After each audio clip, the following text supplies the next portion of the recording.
අර ඩයස්ගේ නංගිද පුදු අම්බෝ ලස්සන ඈනම් සූර අඟනක් වැනිය පොන්න වෙන්නේ ධම්මික වැනිය සැලසෙන්න බෑවම් මේ කෙල්ල නැතිව ඩයස් මචං කාරණාවක් ඔබටත් හරි දැන් අපි බලමු කොහොමද මේ ඇපොස්ට්‍රොෆි හරි විදියට යූස් කරන්න කියලා. ඔයාලා දන්නවනේ අර උඩින් කමා එකක් දාන්නේ ඔයාලා අයිතිය හංගවද්දී. ඒකට තමයි මේ ඇපොස්ට්‍රොෆි එක කියලා කියන්නේ. අපි මේ ඇපොස්ට්‍රොෆි එක යූස් කරනවා අපේ තියෙන මොන හරි පොසෙසිව්නස් එකක් අපේ තියෙන අයිතිය හංගවන්න.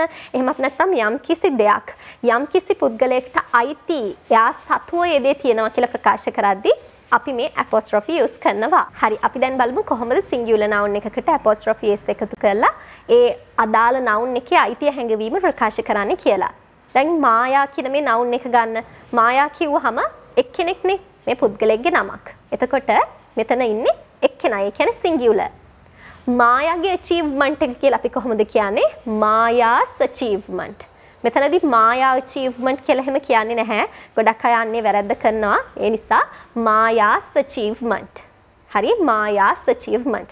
මෙතනදී apostrophe s එනවා. දැන් බලන්න මෙතනදී මායා කිව්වහම ඒ letter එකෙන් තමයි ඉවර වෙලා තියෙන්නේ. දැන් ඩයස් වගේ ගත්තාම ඩයස් කියන එක ඉවර වෙලා තියෙන්නේ අගට s අකුරකින්. දැන් ඩයස්ගේ නංගි කිව්වහම ඩයස් කියන්නේ එක මිනිස්සෙක්නේ. ඒ නිසා යත් සිංගියුලර්. එහෙනම් අපි දැන් බලමු කොහොමද මෙන්න මේ වගේ සිංගියුලර් නවුන් එකක්. කියන්නේ ෆයිනල් letter එක s වෙන මේ වගේ සිංගියුලර් නවුන් එකක possessiveness එක අපේ තියෙන අයිතිය හංගවන්නේ කොහොමද කියලා.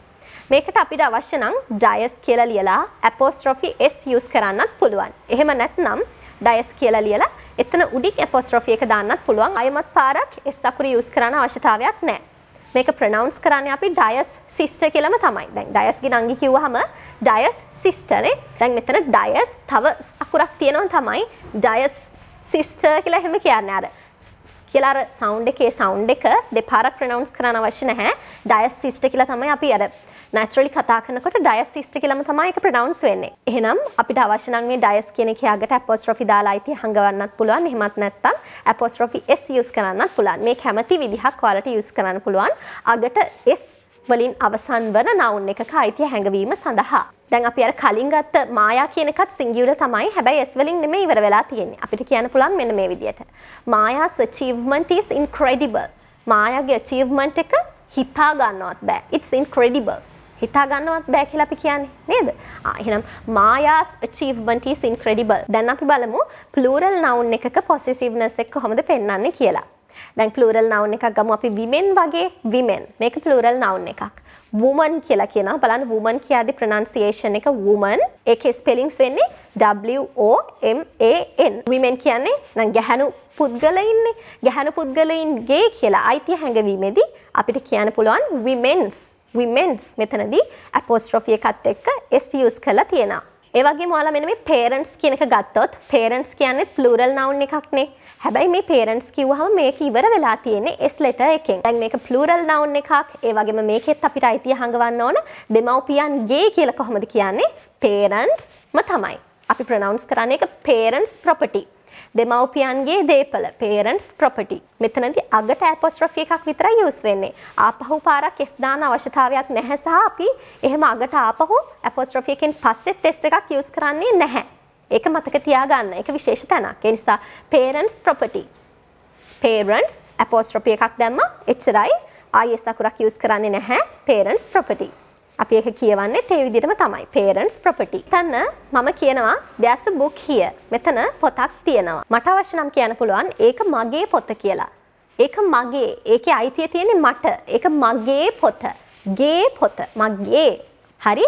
අන්න ඒ වගේ අවස්ථාවන් වලදී අපි කියනවා it is my book. it is I book කියලා කියන්නේ නැහැ. it is my book. ඒක ඇගේ පොත කියලා කියනවා නම් it is her book. it's her book. it is කියන එක කෙටි කළාම it's නේ. ඔයාලා ඒක දන්නවනේ. it's her book. ඒක ඇගේ පොත. it's she book කියලා එහෙම කියන්නේ නැහැ. අපි මෙතනදී possessive adjective එක තමයි ගන්නෙ. she කියන එකේ possessive adjective එක වෙන්නේ her. it's her book. it's his book. ඒක ඔහුගේ පොත. it's his book. it's their book. ඒක ඔවුන්ගේ පොත. it's their book. it's our book. ඒක අපේ පොත. it's our book. එහෙනම් මෙන්න මේ me, her, his, their, your, our මෙන්න මේ වගේ වට අපි කියනවා possessive adjectives කියලා. අපේ අයිතියක් ප්‍රකාශ කරන්න use වෙන adjectives විදිහට තමයි මේවා use වෙලා තියෙන්නේ. possessive adjectives කියලා අපි ඒ නිසා මේවට කියනවා. Now tell me how to show possessiveness in multiple nouns. multiple nouns ඒ කියන්නේ nouns ගොඩක් තියෙනවා. අන්න ඒ වගේ අවස්ථාවන් වලදී කොහොමද අපි possessiveness එකක් ප්‍රකාශ කරන්නේ? බලන්න මේ example එක John and Dina's home. John and Dina's home. බලන්න මෙතනදී ඩිනා වලට පස්සේ apostrophe s ඇවිල්ලා තියෙනවා. ජෝන් වලට පස්සෙත් apostrophe s ඇවිල්ලා නැහැ. එහෙනම් මෙතනදී අපි කතා කරන්නේ ජෝන්ට සහ ඩිනාට මේ දෙන්නටම අයිති ගයක් ගැන. හැබැයි අපිට අවශ්‍ය වුණොත් මෙහෙම ඩිනාටයි ජෝන්ටයි දෙන්නටම ගෙවල් දෙකක් තියෙනවා. අන්නේ ගෙවල් දෙක ඩිනාගේ සහ ජෝන්ගේ කියන්නේ කොහොමද? John's and Dina's houses. John's and Dina's houses. ගෙවල්. මෙතනදී ගෙවල් කියලා plural වෙලා තියෙනවා. noun එක plural වෙලා තියෙනවා. ඒ වගේම අපේ nouns දෙකේ John සහ Dina කියන මේ nouns දෙක තියෙනවා. මේ nouns දෙකේ අගට මේ nouns දෙකේම අගට අපි apostrophe s use කරලා තියෙනවා. දෙන්නගේ property දෙකක් ගැන කියන්න. ජෝන්ගේ ගෙදර වෙනයි ඩිනාගේ ගෙදර වෙනයි. ඒ දෙන්නටම ගෙවල් දෙකක් තියෙනවා. හැබැයි අපිට කියන්න ඕන නම් ඩිනාට සහ ජෝන්ට තියෙන එක ගෙදරයි අන්නේ ගෙදර තියෙන අයිතිය ගැන තමයි අපි ප්‍රකාශ කරන්නේ. ඒ වගේ වෙලාවන් වලදී John and Dina's house එහෙමත් නැත්නම් John and Dina's home කියලා අපිට කියන්න පුළුවන්. එහෙනම් මතක තියාගන්න John and Dina's home කිව්වොත් මෙතනදී joint ownership එකක් තමයි තියෙන්නේ. මේ දෙන්නටම ownership එකක් තියෙනවා. අයිතියක් තියෙනවා. හැබැයි John's and Dina's houses කිව්වොත් මෙතනදී තියෙන්නේ separate ownership එකක්. ගෙවල් දෙකක් තියෙනවා. එකක් ඩිනාගේ, එකක් ජෝන්ගේ. මෙතන තියෙන separate ownership එකක්. ඒ කියන්නේ මෙතනදී අයිතිය බෙදිලා යනවා. අයිතිය බෙදිලා යනවා. separate කියලා කියන්නේ වෙන් වෙනවා කියන එකනේ. බෙදුණු අයිතියක් තියෙන්නේ. කියන්නේ මෙයාට අයිති ගෙදර වෙනයි, මෙයාට අයිති ගෙදර වෙනයි. separate ownership එකක්. ඉස්කෝලේ යාළුවෙක් මේ ළඟදී වැන්දේ මොනවද අනේ ඔය ගොඩේ ඉංග්‍රීසි එක්ක සිංහල නම් සිංහල ඉංග්‍රීසි නම් ඉංග්‍රීසි. ඔය ගොංකම් නිසා තමයි තාම යාළුවෝ බඳිනකොට තනියම ඉන්නේ ඔයා. හරි දැන් මට කියනවා බලන්න කොහොමද මේ ළඟදී මේ මගේ යාළුවෙක් කසාද බැඳ කියලා කියන්නේ. කොහොමද අපි කියන්නේ ළඟදී මගේ යාළුවෙක් මේ මගේ යාළුවෝ ගොඩක් ඉන්නවා මට අන්නේ යාළුවන්ගෙන් එක්කෙනෙක් කසාද බැඳා විවාහ වුණා කියලා අපි කොහොමද ඉංග්‍රීසි වලින් කියන්නේ? One of my friends got married recently. One of my friends got married recently. මෙන්න මේ sentence එකේ ගොඩක් අය කරන වැරද්ද තමයි one of my friend කියලා singular form එකෙන් noun එක ඉතුරු කරන එක. ඇයි අපි මෙතන friends කියලා plural කරන්නේ? දැන් මෙතන හිතන්න ඔයාලා මෙතන refer කරන්නේ. ඔයාට යාළුවෝ ගොඩක් ඉන්නවා. අන්න ඒ යාළුවෝ ගොඩෙන් එක්කෙනෙක් බැඳ කියලා තමයි කියන්නේ. ඒ නිසා ඔයාලට ඔන්න ඔය අදහස දෙන්න one of my friends කියලා මෙන්න මේ noun එකේ අගට s එකතු කරලා මේ noun එක plural කරන්න ඕන. It's because you are referring to one friend out of your all friends. ඔයාට යාළුවෝ ගොඩක් ඉන්නවා. අන්න ඒ යාළුවා අතරින් එක්කෙනෙක් ගැන ප්‍රකාශ කරන නිසා තමයි මේ අපි one of my friends කියලා use කරන්නේ. දැන් මේ example sentence එක බලන්නකෝ. I ate one of the apples. I ate one of the apples. මේකයි මම මේ one of the apples කියලා කිව්වේ. දැන් මෙතන තියෙන්නේ I ate one of the apples. දැන් මම ඇයි මෙතන one කිව්වේ? මේ one of කියන එක අපේ schwa sound එකක් කියලා sound එකක් තියෙනවා English වල. අන්නේ schwa sound එකත් use කරලා one of කියන එක one විදියට convert කරනවා native English speakersලා. one of එක one වෙනවා. I ate one of the apples. දැන් බලන්න මෙතන apples පටන් ගන්නෙ vowel එකකින්නේ. vowel එකකින් යම්කිසි වචනයක් පටන් ගන්නවා නම් සහ ඊට කලින් the කියන article එක use වෙලා තියෙනවා නම් අපි මේ the article එක pronounce කරන්නේ the කියලා. ඒ නිසා I ate one of the apples. Suit එකක් දාගත්තේ කාලෙකට පස්සේ. අයියෝ ඉතින් ඔය සූට් එකක් දාගත්ත කියන එක ඉංග්‍රීසි වලින්ම කිව්වනම් කොච්චර ලස්සනද? අපි ඉංග්‍රීසි වලින් කියමු. හරිද? අද මම ඔයාලට කියලා දෙන්නේ suit up කියන මෙන්න මේ phrase එක ගැන. ඇත්තටම මේක phrasal verb එකක්.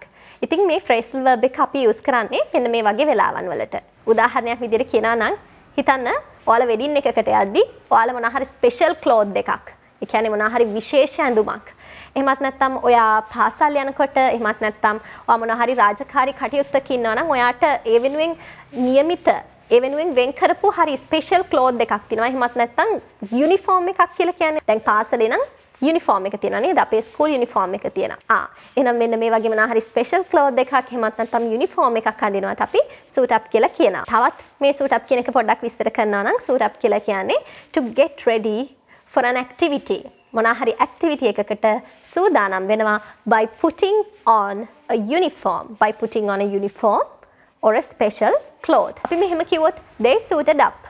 මේකේ meaning එක වෙන්නේ ඔවුන් ඇඳගෙන ඉන්නේ. මෙයාලා මේ ඇඳගෙන ඉන්නේ මොනවා හරි ස්පෙෂල් ඉවෙන්ට් එකකට යන්න. ඒ නිසා එයාලගේ යුනිෆෝම් එකක් වෙන්න පුළුවන් ඇඳන් ඉන්නේ. එහෙමත් නැත්නම් මොනවා හරි ස්පෙෂල් ක්ලොත් එකක් වෙන්න පුළුවන්. මේ එක්සැම්පල් සෙන්ටෙන්ස් එකත් බලන්න. අපි කිව්වොත් the players are suiting up for the game. The players are suiting up for the game. Players ලා එහෙනම් game එක වෙනුවෙන් එයාලගේ මොනවා හරි යුනිෆෝම් එකක් හරි මොනවා හරි ස්පෙෂල් ක්ලොතින් එකක් ඇති. අන්න ඒක අඳින ගමන් තමයි මේ වෙලාවේ ඉන්නේ. So guys, I hope you enjoyed the lesson. Let me know your ideas and thoughts in the comment section. You know, I always love to read your comments. So bye guys. See you soon in my next videos. Lots of love for you.